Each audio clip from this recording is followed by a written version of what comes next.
살아계신 하나님의 말씀은 요한복음 11장 25절에서 26절 말씀이며 신약 165페이지입니다. 예수께서 이르시되 나는 부활이요 생명이니 나를 믿는 자는 죽어도 살겠고 무릇 살아서 나를 믿는 자는 영원히 죽지 아니하리니 이것을 내가 믿느냐. 아멘. 오늘 본당 요한복음 11장은 예루살렘 동편 쪽에 위치하고 있던 작은 마을인 베다니에서 일어난 사건입니다. 그리고 오늘 본문은 25절과 26절은 예수님께서 죽은 나사로의 무덤 앞에서 이제 나사로의 누이였던 마르다와 예수님과 그 대화 중에 있었던 그 사건인데, 자, 우리 한번 오늘 메인 본문 25절, 26절. 나는 부활이요 생명이니 나를 믿는 자는 죽어도 살겠고 무릇 살아서 나를 믿는 자는 영원히 죽지 아니하리니 이것을 내가 믿느냐. 아멘. 자, 오늘 본문이 있기까지 우리가 앞부분에 이제 상황이 전개되는 그 상황을 우리가 한번 쭉 먼저 상고해 볼 필요가 있다고 생각됩니다. 예수님께서는 앞부분에 보면은 요단강, 예루살렘 동편, 요단강 동편 쪽에서 사역을 하고 계실 때에 나사로의 누이들이 보낸 사람들로부터 나사로가 지금 심각한 병에 걸렸는데 죽을 수도 있는 상황이라는 것을 알게 되었습니다. 그리고 예수님을 빨리 종용하여서 빨리 예수님이 이제 이제 병든 나사로를 살리기 위해서 베다니로 가기를 원했지만 무슨 연고인지는 알 수 없으나 예수님께서는 바로 즉시 가지 않으시고 오히려 사역하고 계시던 유대 동편 쪽에서 이틀이나 더 머무셨습니다. 결국 시간이 지나서 나사로는 죽게 되었고 유대인의 장례법에 따라서 당일 장례식마저 다 치르고 말았습니다. 그리고 이틀이 지나자 예수님께서 제자들과 함께 베다니에 오셨습니다. 평상시 같았으면은 예수님께서 나사로의 집 근처에 당도하면은 이 마르다와 마리아 자매가 단숨에 달려가서 예수님을 맞이하곤 했습니다. 하지만 오늘은 그렇지 못한 것 같습니다. 우리 한번 20절 말씀, 그 앞부분에 있는 20절의 말씀을 다 같이 읽겠습니다. 마르다는 시작. 마르다는 예수께서 오신다는 말을 듣고 곧 나가 맞이하되 마리아는 집에 앉았더라. 예수님이 오셨다는 그 소식을 듣고 똑같은 소식을 듣고 마르다는 즉시 달려가서 예수님을 맞이하기 위해서 달려나갔지만 마리아는 어떻게 했다고요? 집에 머물고 있었다는 얘기지요. 여러분, 베다니의 마르다의 이 집안 분위기는 이미 나사로가 죽고 장례식마저 다 치른 상황 속에서 그야말로 초상집의 여운만 맴돌고 있는 이런 상황이지요. 여러분, 죽음은 버릇도 없습니다. 죽음은 시와 때를 가리지 않습니다. 죽음은 남녀노소를 가리지 않습니다. 그래서 죽음은 버르장머리가 없어요. 애 어른을 못 구별합니다. 시간과 때를 못 구별합니다. 언제든지 죽음은 우리 일생 가운데 우리의 삶 속에서 늘 노출되어 있는 거예요. 늘 노출되어 있다면 지금도 노출되어 있다는 것입니다. 여러분, 죄로 인하여서 임박한 이 죽음은 이 행복했던 이 가정을 한순간의 파멸로 끝낼 수 있는 이 가공할 만한 이런 위력을 가진 것이 바로 죽음이라는 것입니다. 공감하시지요?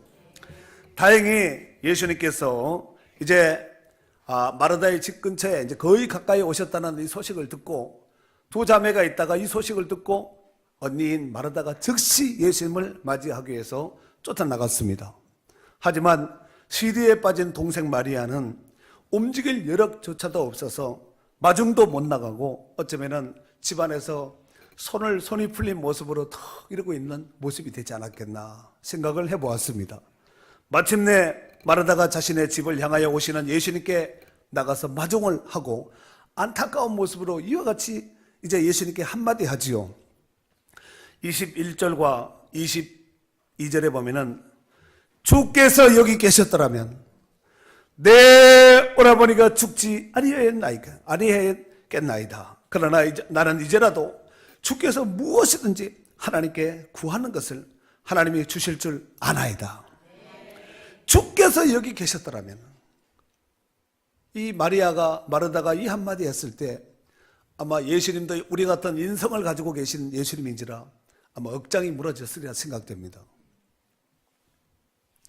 이 말 가운데는 여러 가지 의미를 함축하고 있지요. 내가 사람을 놓아서 빨리 오시라고 그렇게 부탁까지 했는데 예수님 왜 이래 늦으셨어요? 우리 오빠가 예수님이 조금만 더 일찍 오셨더라면 죽지 않았을 텐데, 이런 아신 여운을 남기는 것이 아니겠습니까? 이 말씀을 들었던 예수님께서 이렇게 말씀하시지요. 내 오라비가 다시 산다. 그랬더니 마르다가 마지막 부활 때는 다시 살아날 줄 나도 압니다. 그랬더니 예수님께서 나는 부활이요 생명이니 나를 믿는 자는 죽어도 살겠고 무릇 살아서 나를 믿는 자는 영원히 죽지 아니하리니 이것을 네가 믿느냐? 그랬더니 마르다가 주여 그러하여이다. 주는 그리스도시요 세상에 오시는 하나님의 아들이신 줄을 내가 믿나이다. 여러분, 마르다의 신앙 고백이거든요. 잠시 후에 예수님께서 마르다의 동생 마리아를 찾았습니다. 왜 동생은 안 나왔냐? 그랬더니 동생 마리아를 향해서 집으로 마리아를 부르러 마르다가 언니가 즉시 집에 가지요. 그리고 야, 예수님이 너 찾는다. 얼른 나가자. 그랬더니 동생 마리아가 겨우 이제 일어나서 힘없이 이제 예수님께 나가는 거지요. 그리고 예수님을 대면하자 아까 마르다가 언니가 고백했던 21절의 고백처럼 마리아가 이런 말을 하지요. 주께서 여기 계셨더라면 내 오라버니가 죽지 아니하였나이다. 그런 말을 언니와 똑같은 말을 하지요. 여러분, 마르다가 아까 말했던 그 말도 여러 가지 함축하고 있지만 어쩌면 마리아가 말하고 있는 이 내용 가운데는 왜 이래 늦으셨어요? 그 이상의 아마 분량의 말을 했으리라 생각됩니다. 그리고 이 말을 하고 예수님 앞에서 동생 마리아가 막 울지요. 예수님께서 동생 마리아의 이 말을 들으시고 심령의 비통함을 느끼시면서 예수님도 막 우셨습니다. 그리고 나사로를 어디에 장사했는지를 묻고 예수님은 마을 사람들과 함께 무덤에 장사한 나사로의 무덤을 향해서 걸음을 옮기셨습니다. 한편 무덤에 도착하니 무덤은 이미 돌로 임봉되어서 굳게 막혀있는, 입구가 막혀있는 이런 상태였습니다. 그리고 사람들에게 무덤 입구를 막고 있는 그 돌을 옮겨 놓으라 그러지요. 돌을 옮겼더니 이미 시체가 부패되어서 하루 이틀 사흘 나흘 4일 됐으니까 중동 지역의 그 여름에 4일이면 하루만 벌써 냄새 나거든요. 하루가 아니라 몇 시간만 지나도 벌써 썩어서 냄새 나는 이 상황 속에서 4일이나 지났으니까 마르다가 코를 쥐면서 죽은 지 나흘이 되어서 이미 썩어 냄새가 납니다 하고 코를 쥐고 있는 이런 상황이죠. 그 모습을 바라보면서 예수님께서 하늘을 우러러 바라보시면서 이렇게 기도하시지요. 41절에 보니까 아버지여 내 말을 들으신 것을 감사하나이다. 항상 내 말을 들으시는 줄을 내가 알았나이다. 그러나 이 말씀 하옵는 것은 둘러선 무리를 위함이니 곧 아버지께서 나를 보내신 것을 그들로 믿게 하려 함이니이다. 내가 지금 이렇게 기도하는 것은 이 주변에 이 무덤 앞에 있는 사람들로 하여금 내가 생명의 주요 부활의 주라는 것을, 하나님이라는 것을 그들로 하여서 믿게 하기 위해서 지금 이 기도합니다. 그리고 큰 소리로 동굴 속의 무덤을 향해서 소리를 칩니다. 나사로야 나오라! 소리를 질렀지요. 지금 이건처럼 소리가 막 불 안이니까 정정정 울리지 않았겠습니까? 그랬더니 죽은 나사로가 수족에 쌓여있던 이 나사로가 살아나고 나오게 되었습니다. 그리고 주변에 있는 사람들에게 풀어놓아 다니게 하라 그러지요. 여러분, 풀어놓았더니 나사로가 다니게 되었습니다. 사랑하는 성도 여러분, 죽음은 무덤 속에, 꼼짝달싹도 못하는 무덤 속에 집어넣고 큰 돌로 입구를 막고 임봉까지 해야 되는, 그야말로 소망 가능성 제로입니다. 이게 바로 죽음이거든요. 죽음의 모습입니다. 그런데 오늘 예수님께서 죽음 앞에 생명의 주가 되시는 그 주님이 선언했습니다. 나사로야, 나오라. 그랬더니 나사로가 살아서 나왔습니다. 여러분, 동화책에 나오는 어린아이 이야기인가 보다 이렇게 생각하지 마시고, 이 부활이 없으면 기독교는 아무 의미가 없습니다. 우리가 신앙생활가 믿는 것 다 소용없습니다. 다른 종교에는 부활이 없습니다. 다시 말해서 소망이 없는 종교입니다. 하지만 기독교는 부활이 있기 때문에 소망이 큰 것입니다.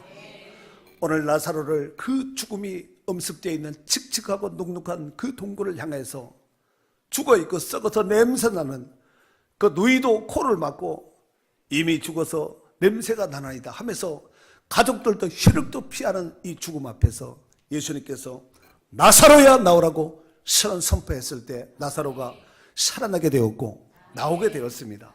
사랑하는 성도 여러분, 오늘 이 말씀을 나사로야, 나오라 이 말로만 듣지 말고 여러분의 이름을 대입시켜서 아무개야, 나오라. 슬픔과 아픔과 저주의 고통에서 나오라. 사망에서 문제에서 나오라.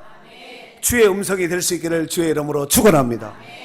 사랑하는 성도 여러분, 예수님은 공생의 사역 중에 수많은 병든 자를 고쳤습니다. 귀신을 쫓고 병든 자를 고치고 심지어 죽은 자를 살려내기도 하셨습니다.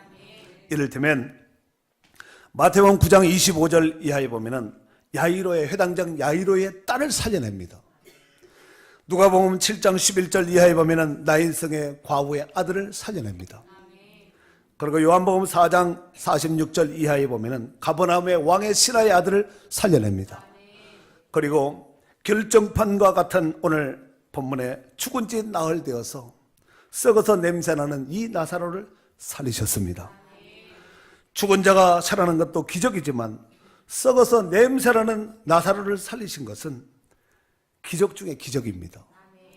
썩어서 냄새날 정도뿐만 아니라 우리가 에스겔서에 보면은 황량하게 사막 땅에 버려진, 골짜기에 버려진 마른 뼈들을 향해서도 에스겔이 되어냈을 때 그 뼈가 들이맞고 살이 붙고 가죽이 듣고 가죽을 입고 생기가 들어감으로 인해서 거대한 군사가 되었다고 말씀하셨습니다. 이런 일들을 누가 할 수 있겠습니까? 바로 생명의 주가 되시는 하나님만이 할 수 있는 부분인 줄로 믿습니다. 이제 나사로의 죽음 가운데서 살아난 이 나사로를 목격했던 그 현장 증인들, 이 지켜봤던 사람들은 그야말로 충격 그 자체였으리라 생각됩니다. 얼마나 놀랐겠어요. 그냥 지금 금방 죽었다가 살아난 사람이 아니라 온 동네 마을 친척 이웃들이 다 알고 있는 나사로의 죽음, 그리고 장례식까지 끝나서 썩어서 냄새나고 하루도 이틀도 3일도 아닌 사흘째가 되은 이런 나사로, 가능성 제로, 소망 제로입니다. 이런 나사로를 예수님이 생명의 주가 되시는 예수님께서 나사로야, 나오라고 그 나사로를 향해서 외쳤을 때 나사로가 살아나고 회복되고 나온 줄로 믿습니다. 이는 예수 그리스도께서 사망 권세를 이기시고 온 인류에게 영생을 가져다 주시는 생명의 주요, 구약의 그토록 수많은 예언자들과 기록된 글에서 언급되었던 메시아임을 확실하게 증명해 주신 줄로 믿습니다. 뿐만 아니라 조만간에 있을 예수님 자신의 십자가 상에서 죽으심과 부활하심을 예표하는 사건이라고 볼 수 있겠습니다. 사랑하는 성도 여러분, 아담 이래로 죄 아래에서 묶여 사는, 매여 있는, 그렇게 살아가는 모든 인류에게 가장 심각한 문제가 뭐냐면은 죽음의 문제를 극복하는 문제입니다. 여러분, 죽고 싶은 사람이 세상에 어디 있겠습니까? 하지만 그 어떤 누구도, 그 어떤 위인도 이 문제의 굴레에서 빠져나간 사람이 없습니다. 이에 하나님께서 이 문제를 해결하기 위한 유일한 방법인 독생자 예수 그리스도를 때가 되매 구원자로 메시아로 이 땅에 보내주신 줄 믿습니다. 갈라디아서 4장 4절 이하에 보니까 때가 참에 뭐가 찼어요?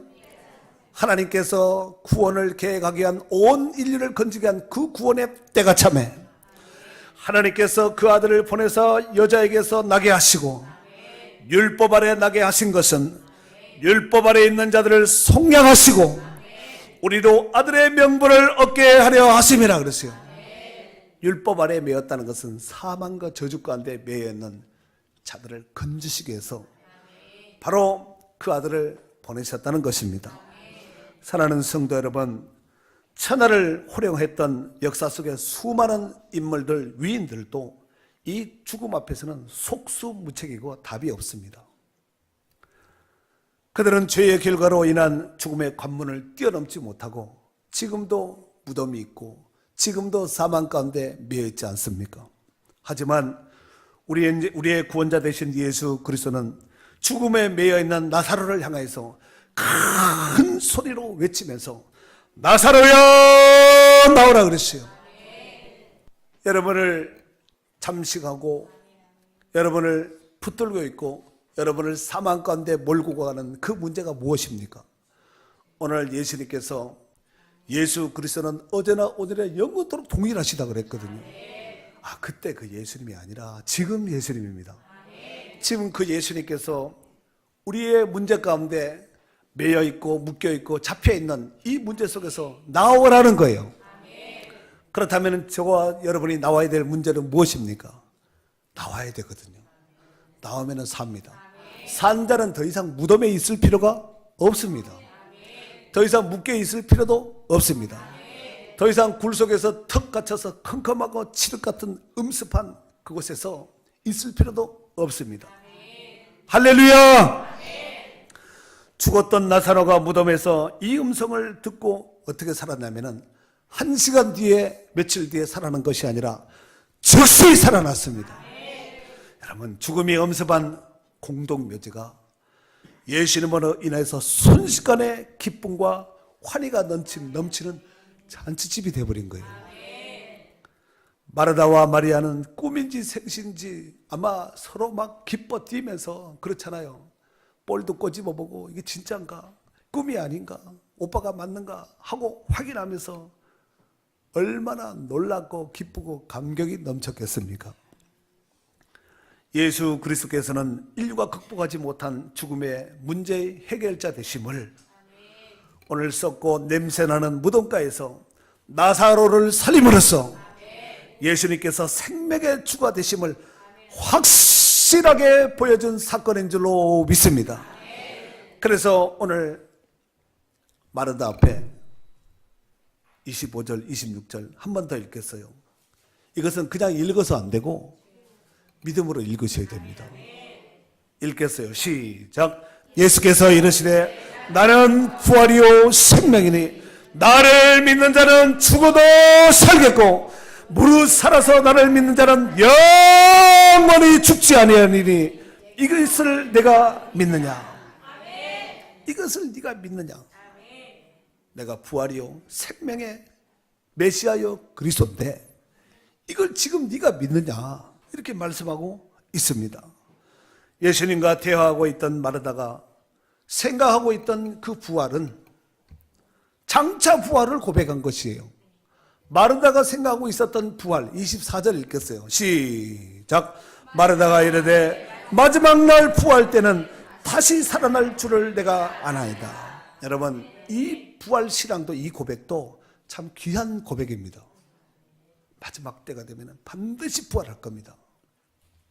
그런데 예수님께서 말씀하신 그 부활은 마지막 때 부활은 마지막 부활이고 지금 부활을 얘기하는 겁니다. 지금 부활이요 생명 되시는 예수님이 지금 있는 거예요. 그 현장에 예수님이 앞에 있음에도 불구하고 마지막 날 그때 부활하겠지요.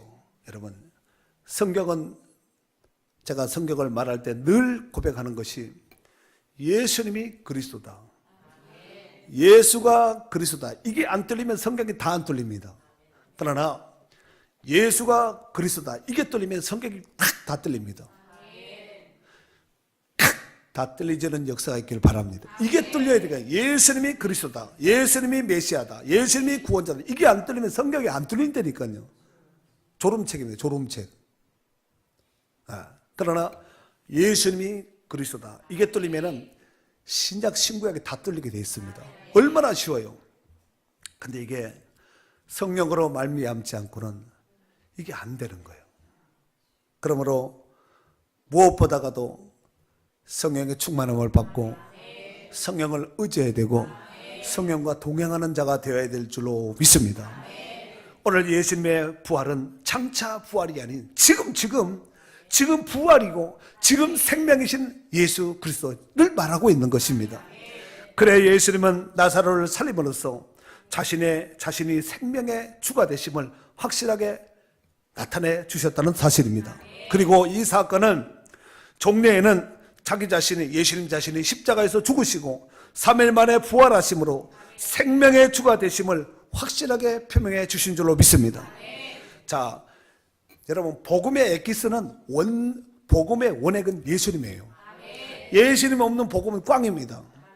그래서 우리가 신약 성경에 보면은 반지의 보석과 같은 것이 로마서지요.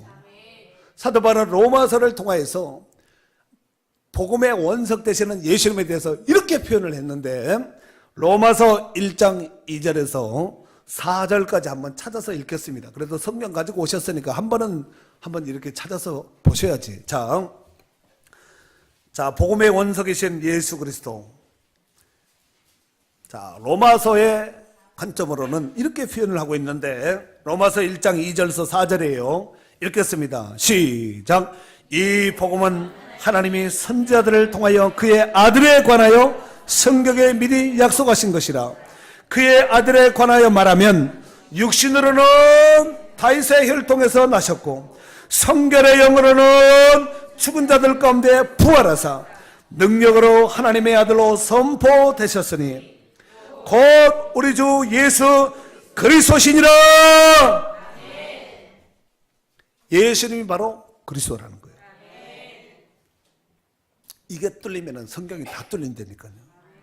그러므로 오늘날 이 말씀 앞에 우리가 받아야 될 말씀은 그 옛날 과거의 역사 속에서 나사로를 살리신 그리스도가 아닌 지금 우리의 삶 속에서 크고 작은 모든 문제 해결자요, 죄의 결과로 죽음의 문제를 십자가에서 영원히 해결해 주신 그 예수 그리스도를 지금 믿느냐?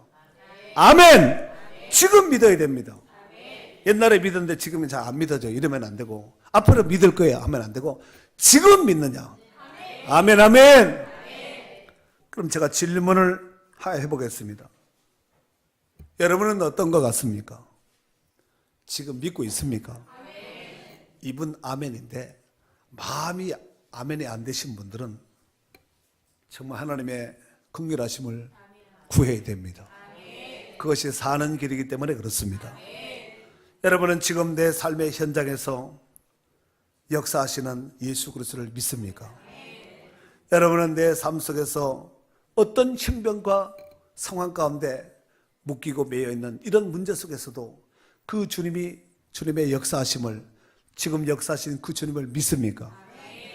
우리의 인생의 삶이, 죽음이 엄습한 이 무덤과 같은 삶이라 할지라도 좀 더 나가서 무덤 속에 장사를 치는 이 나사로에 썩어서 냄새나는 이런 상황 같은 이런 상황이라 할지라도 그곳에 예수님만 계신다면 문제는 문제될 것이 없습니다. 왜냐하면 예수님은 지금 부활이요, 지금 생명의 주가 되시기 때문에 그렇습니다. 그러므로 우리는 어떤 두려움과 문제가 엄습해 온다 할지라도 낙심하지 말아야 됩니다. 두려워하지 않기를 바랍니다. 우리는 예수 그리스도 안에 있으면 넉넉히 이길 수 있기 때문입니다. 로마서 8장 35절 이하에 보면은 누가 우리를 그리스도의 사랑에서 끊으리요? 환난이나 곤고나 박해나 기근이나 적신이나 위험이나 칼이랴 기록된 바 우리가 종일 주를 위하여 죽임을 당하게 되며 도살할 양같이 여김을 받았나이다 함과 같으니라. 그러나 이 모든 일에 우리를 사랑하신 이로 말미암아 우리가 넉넉히 이기느니라 그랬어요. 어떻게 이긴다고요? 넉넉히 이긴다는 거예요. 그리스도 안에서 이길 뿐만 아니라 결코 정죄함도 없습니다. 결코 정죄함도 없습니다. 로마서 8장 1, 2절에 보니까 그러므로 이제 그리스도 예수 안에 있는 자에게는, 누구에게는? 그리스도 예수 안에 있는 자에게는 결코 정죄함이 없나니 이는 그리스도 예수 안에 있는 생명의 성령의 법이 죄와 사망의 법에서 너를 해방하였습니다 그랬어요. 언제? 지금. 교회 오기 전까지 문제가 됐다 할지라도, 말씀 듣기 전까지 문제가 됐다 할지라도 지금 이 말씀이 내게 확 오면은 지금서부터는 해방이고 자유입니다. 오늘 본문에 최소한 예수님이 오기 전까지는 무덤도 쓸쓸하고 적막하고 그렇잖아요. 무덤에 무슨 뭐 소망이 있겠습니까? 아무리 이쁘게 꾸며놓고 화려하게 꾸며놔도 무덤은 무덤이잖아요. 이제 예수님이 그 자리에 계심으로 인해서 나사로가 살아나게 되었고 풀어놓아 자유케 해주셨습니다. 전에는 원수 마귀의 종살이하던 노예 같은 우리였지만 이제는 주 안에서, 주 안에 예속된 자로서 진정한 자유자요 해방자가 된 줄로 믿습니다. 이 마르다와 마리아, 이 가족들, 또 친척들, 주변에 있는 이웃들이 집에서 무덤으로 갈 때는 하고 걸음조차도 아마 걷기가 힘들 정도로, 몸을 가누기 힘들 정도로 낙심해서 소망 없이 터덕터덕 걸어갔으리라 생각됩니다. 하지만 무덤에서 집으로 올 때는 날라왔으리라 생각돼요. 제 말씀을 이렇게 묵상하면서 그랬을 것 같아요.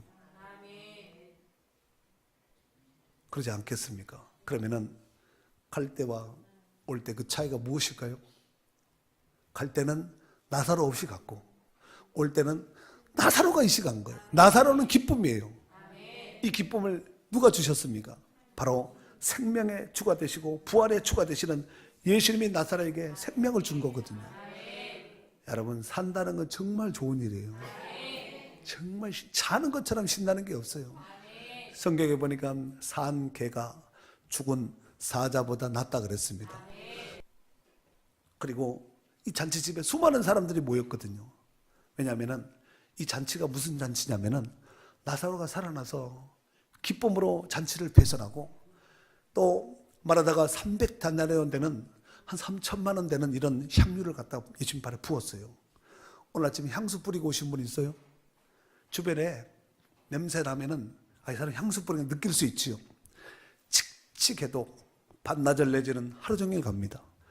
그런데 한 3천만 원짜리 향유를 갖다 부어버리면은 그 냄새가 온 동네에 천지진동했으리라 생각돼요. 그리고 이 냄새를 맡은 사람이 이게 무슨 냄새지? 잔치하는 풍악 소리, 그렇잖아요. 막 사람들이 막 몰려고 하는데, 9절. 유대인의 큰 무리는 사람이 많은 거예요, 적은 거예요? 큰 무리가 예수께서 거기 계신 줄 알고 오니 이는 예수만 보기 위함이 아니요 죽은 자 가운데 살리신 나사로도 보게 하려 함이라 그랬어요. 예수님도 보고 나사로도 보고, 그 집에 잔치집에 떡도 먹고 뭐 고기도 먹고 냄새도 맡고 막 기뻐하는 표정 속에 그야말로 천국의 표상입니다. 땅에서 느낄 수 있는 천국의 표상. 초상집이었을 때는 애통하고 비통하고 표정 관리해야 되잖아요. 가서 막 초상집에 가서 막 웃고 이렇게 하면 안 되잖아요. 경망스럽게. 그런데 지금 이 나사로의 집은 그야말로 천국의 압축판이 된 것이에요. 우리 교회가, 우리 가정이, 여러분의 인생이 예수로 인하여서 이렇게 되는 역사가 있기를 바랍니다.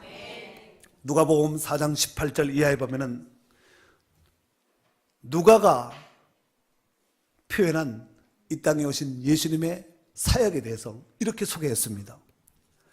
주의 성령이 내게 주의 성령이 내게 임하셨으니 왜 임했는가? 이는 가난한 자에게 복음을 전하게 하시려고 내게 기름을 부으시고 나를 보내사 포로된 자에게 자유를, 눈먼 자에게 다시 보게 함을 전파하며 눌린 자를 자유롭게 하고, 한 번 더, 눌린 자를 자유롭게 하고 주의 은혜의 해를 전파하게 하려 하심이라 하였다는 것이요. 정리하면은 눌린 자, 묶인 자, 포로된 자, 죽음 가운데 엄습된 자에게 자유와 해방과 소망과 생명을 주시기 위해서 오셨다는 사실입니다. 책에만 기록된 것으로 끝나지 말고 이 말을 인격으로 받고 내게 주신 말씀으로 지금 받을 수 있기를 바랍니다. 하나님은 언제나 지금이에요. 아멘. 아브라함 때는 아브라함 때 지금이고, 그 하나님은 지금도 살아계시니까 그 하나님이 지금 나와 함께 하시는 줄로 믿습니다. 히브리서 2장 15절에 보니까 또 죽기를 무수함으로, 죽기를 뭐함으로? 죽인다면은 다 떨어요. 죽기를 무서워함으로 한평생 매여 종노릇하는 모든 자들을 놓아주려 하심이라고 했어요. 살려주기 위해서 놓고 자유케 하기 위해서 해방케 해서 이 땅에 오셨다는 것입니다. 그 예수님이 있는 사람은 이렇게 살면 되는 거예요. 오늘 이 부활주일에 오늘 부활이요 생명이신 예수 그리스도 안에서 이 부유함을, 이 생명체를 누리면서 이후로는 더 풍성하게 누리는 축복된 선한 역사가 있기를 주의 이름으로 축원합니다.